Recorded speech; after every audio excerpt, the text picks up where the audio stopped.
Hunger impacts every community in the United States, but Native Americans are more likely to face an issue. In West Sacramento, one community leader is using Native traditions to help end hunger. Our lead race and culture reporter, Candace Red, with this great story.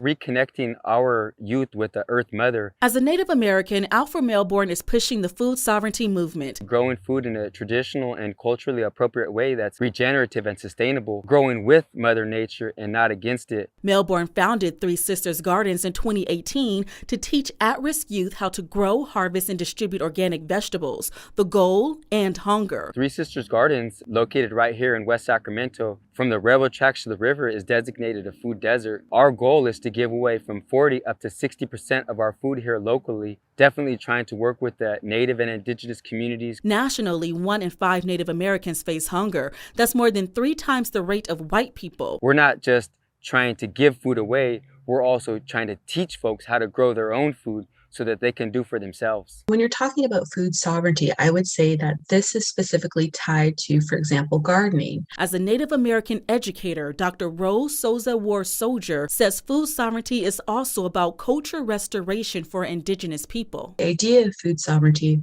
really is the idea of having a land-based return to cultural practices and cultural revival.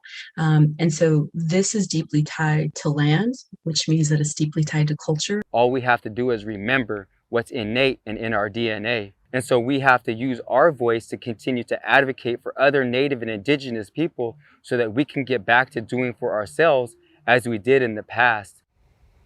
Now, you do want to remember ABC 10 is on a mission to raise money as a part of our Stand Against Hunger campaign. Every dollar will go to 7 local food banks to help them serve the community ahead of the holiday season. And so far, you've donated more than $156,000. That's great. Thank you. If you'd like more information on the campaign or if you'd like to make a donation, text 916-321-3310, or you can go to our website, which is abc10.com.